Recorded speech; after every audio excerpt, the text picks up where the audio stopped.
So all right, movie की starting एक high class Levi's building में रह रहे हैं एक कॉन्वेंट फैमिली को दिखाकर होती है, जिसमें हस्बैंड का नाम रिची एंड उसकी वाइफ का नाम हंटर होता है। जो कि इस कपल की शादी बेसिकली अभी कुछ ही दिन पहले हुई थी। रिची जो कि वो एक हाई क्लास से वेल्दी फैमिली से बिलोंग करता था, जो कि इस फैमिली का कोई मैनहट्टन कॉर्पोरेशन नाम का कोई बिजनेस था। रिची वो नेक्स्ट वीक अपने फादर की जगह लेते हुए, जिनका नाम एंड्रू था, कंपनी का सीईओ बनने वाला था। तो बस इसी ही चीज को देखते हुए मिस्टर एंड्रू एंड उनकी पूरी कॉन्वेंट फैमिली एकजुट होके रिची के सीईओ बनने की खुशी में साथ में डिनर करते हुए पार्टी वगैरह कर रहे थे। बट अब वहीं ऑन दी अदर हैंड हम बात करें रिची की वाइफ हंटर के बारे में, तो ये इसके हस्बैंड के तरह किसी रिच फैमिली से बिलोंग न करते हुए हंटर वो एक छोटी सी लोअर क्लास फैमिली से बिलोंग करती थी। तो इस अपसेटलिंग बात को देखते हुए रिची, जो कि वह हंटर से ये चाहता था कि ये घर रहते हुए अपने लोअर क्लास से एट्रीब्यूट्स को भूलकर टीवी के अंदर आ रहे कुछ एक्सक्लूसिव हाई क्लास शोज वगैरह को देखते हुए, जो कि मोस्टली अमीर फैमिलीज के शोज होते थे, हंटर उनको देखते हुए ये सीखे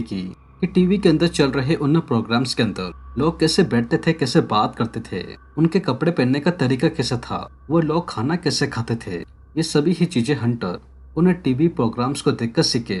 ताकि रिची वो जब कभी भी हंटर को लेकर किसी कंपनी के चैरिटी शो या फिर डिनर वगैरह के लिए लेके जाए, तो हंटर वो सेम उन्हीं टीवी प्रोग्राम्स में दिखाए गए लोगों की तरह कहीं न कहीं उनके एट्रीब्यूट्स को फॉलो करे। बिकॉज अगर हंटर वो ऐसा नहीं करती तो जैसा कि मैंने आप सभी को मूवी की स्टार्टिंग में बताया कि कॉन्वेंट फैमिली काफी वेल्दी फैमिली थी, तो ये बात रिची के सभी ही रिलेटिव्स यानी कि उसके अंकल आंटी एंड कजन्स वगैरह के बीच में एक्सपोज हो जाती कि हंटर वो किसी रिच फैमिली से न होकर किसी लोअर बैकग्राउंड से थी। जो कि ये बात रिची किसी भी हालत में एक्सपोज होना नहीं देना चाहता था कि उसकी वाइफ किसी छोटी मोटी फैमिली से थी, जो मे भी रिची के लिए एम्बेरेसिंग हो सकता था। तो बस इन्हीं ही कारणों से रिची वो अपनी वाइफ को हाई क्लास फैमिलीज के अकेले घर बैठकर टीवी प्रोग्राम्स देखने के लिए कहता था, ताकि वो उनसे रहने करने का तरीका सीखे। लेकिन अब यहाँ पर दिक्कत तब आ जाती है कि हंटर वो अपनी शादी के बाद से ही अपने पति रिची की तरह जॉब न करते हुए घर बैठकर उन टीवी प्रोग्राम्स को देखते देखते एंड अपनी इस चल रही अनसेटलिंग लाइफ को देख कहीं न कहीं इतना ज्यादा इमोशनल होकर हंटर वो डिप्रेशन में चली गई थी कि वो उन टीवी प्रोग्राम्स को देखकर कुछ सीखने की बजाय उल्टा उसके अंदर एक अजीबी काइंड ऑफ आदत आ जाती है, जो कि वो और कुछ नहीं बल्कि सरप्राइजली नगलने की होती है। अब ये किस तरीके की आदत थी जो कि हंटर ने घर बैठे बैठे अपने आप से ही रेलेवेंटली सीख ली थी। तो आइए इस बारे में अच्छे से देखकर अब मूवी में आगे चलकर फिगर आउट करते हैं विद इस मूवी के कुछ फैक्ट्स के साथ।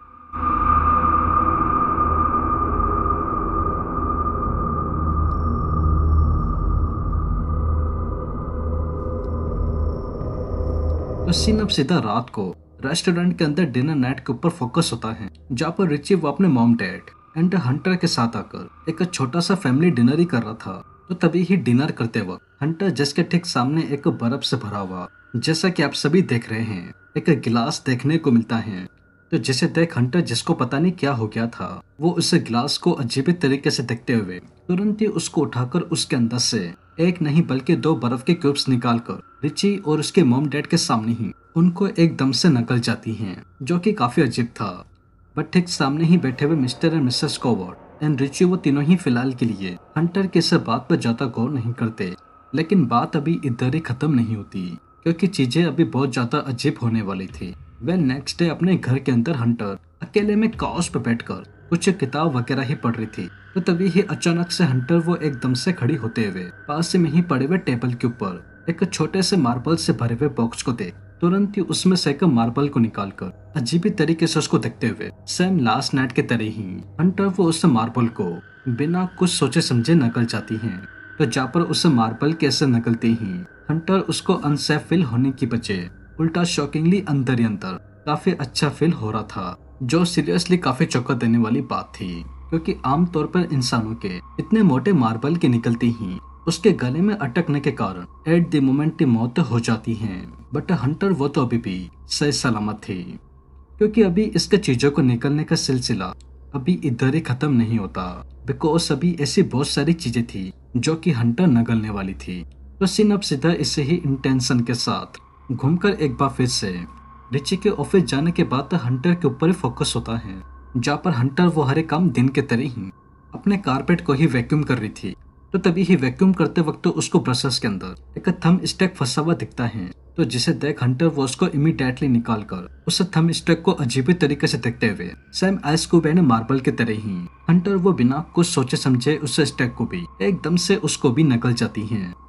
वेल अब आप सभी ही सोच रहे होंगे कि हंटर के प्रेग्नेंट होने के बावजूद भी उसके पेट के अंदर जो वो नकली हुई चीजें थी वो आखिर में बाहर कैसे आती थी। तो अभी के लिए आप सभी ही बस इतना ही जान लीजिए कि जो भी चीज जो सर्कुलर थी जैसे कि मार्बल्स या बैटरीज, उनको हंटर अपने बाथरूम में जाकर अपने हाथों में ग्लव्स पहनते हुए बेसिकली टॉयलेट सीट के ऊपर बैठकर अपने एस में हाथ डालकर जैसे तैसे उन मार्बल्स एंड बैटरीज को खींचकर बाहर निकाल लेती थी। बाकी अब रही बात थंब स्टिक एंड मेटल जैसी चीजें जो कि सर्कुलर नहीं होती थी, तो वो चीजें कैसे बाहर आती थी, तो इस बारे में तो आप सभी को बहुत ही जल्द अभी मूवी में आगे देखकर पता चल जाएगा।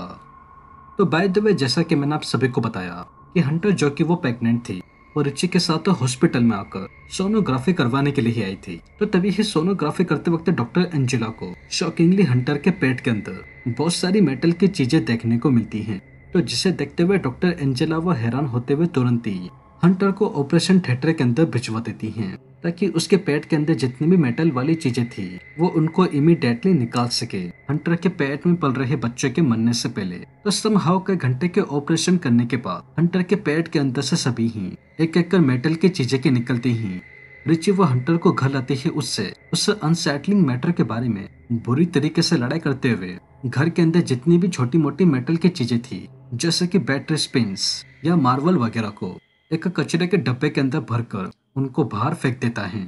ताकि हंटर वो दोबारा से आगे ऐसी हरकत ना कर सके।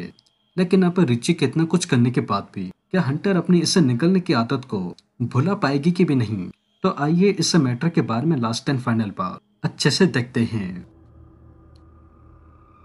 वेल घर के बाहर बागीचे के अंदर हंटर वो नॉर्मली अपने गार्डन की गार्डनिंग ही कर रही थी, जो कि इसने अपने ऑपरेशन के बाद से ही अब तक किसी भी मेटल वाली चीज को नहीं नगला था और न ही वो चीजें अब इसके घर में मौजूद थी क्योंकि उनको तो रिची ने फेंक दिया था। तो अब एग्जैक्टली इसी ही बात को देखते हुए हंटर जो कि अब इसको किसी चीज को बहुत ही तेज के नगलने की अर्ज हो रही थी, हंटर वो इस बार किसी मेटल की चीज को नगलने की बचे उल्टा ठीक अपने हाथों में रखी हुई शॉकिंगली मिट्टी को खाने की सोचती है। तो जहाँ पर हंटर के घर के अंदर आती ही कहीं ना कहीं उससे मिट्टी को खाने के बाद उसकी तबीयत इतनी ज्यादा बिगड़ जाती है कि हंटर वो देखते ही देखते पास आउट ही हो जाती हैं। तो बस अब फाइनली इस मूवी के एंडिंग में रिची एंड उसकी होल फैमिली वो हंटर को लेकर उसको हॉस्पिटल लेके आए हुए होते हैं ताकि उसके पेट में ऑपरेशन करके वो मिट्टी निकाल सके। तो जहाँ पर जैसे तैसे ऑपरेशन के सक्सेसफुली खत्म होती ही डॉक्टर सबरीना वो रिची एंड उसकी फैमिली को एक बड़ी ही चौंका देने वाली खबर सुनाती हैं कि हंटर के पेट में पल रहा बच्चा जो कि पहले ऑपरेशन के दौरान जैसे तैसे हंटर के मेटल की चीजें खाने से सरवाइव कर गया था, बट अनफॉर्चुनेटली दूसरे ऑपरेशन के दौरान हंटर की मिट्टी खाने से शॉकिंगली उसका पेट में पल रहा बच्चा इन्फेक्शन के कारण वॉर्म के अंदर ही मर जाता है। तो जहाँ पर इसे दिल दिला देने वाली न्यूज को सुनते ही रिची वो अंदर ही अंदर इतना ज्यादा फ्रस्ट्रेट हो गया था कि इसके मना करने के बावजूद भी हंटर उसने चीजों को खाना नहीं छोड़ा था। रिची वो सीधे अपने घर जाकर अपने लॉयर पीटर की मदद से डाइवोर्स पेपर बनवाकर हंटर को हमेशा के लिए डिवोर्स दे देता है। तो जहाँ पर हंटर को ऐसे डाइवोर्स देने के बाद सीन सीधा 1 साल बाद घूमकर सबसे पहले रिची के ऊपर ही फोकस होता है, जो कि उसने अपनी लाइफ में आगे बढ़ते हुए हंटर से मूव ऑन कर अब किसी जूलिया नाम की लड़की से शादी कर ली थी, जो कि उसके साथ रिची अपनी हैप्पी मैरिड लाइफ जी रहा था। बट अब वहीं बात करें हंटर की तो ये अपने पति रिची से तो छोड़ो अपनी चीजों की नकलने की आदत से ही मूव ऑन नहीं कर पा रही थी, जिससे अब हंटर वो धीरे धीरे अपनी इस आदत के कारण खुद ही डिप्रेशन में जा रही थी।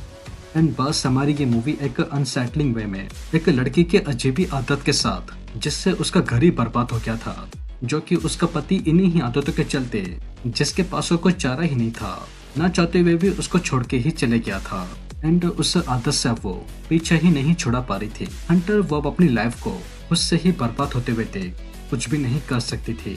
एंड बस फाइनली अजीबी तरीके से हमारी ये मूवी एक बिल्कुल ही अजीबी स्टोरी के साथ काइंड ऑफ अजीब तरीके से एक दरी एंड हो जाती है।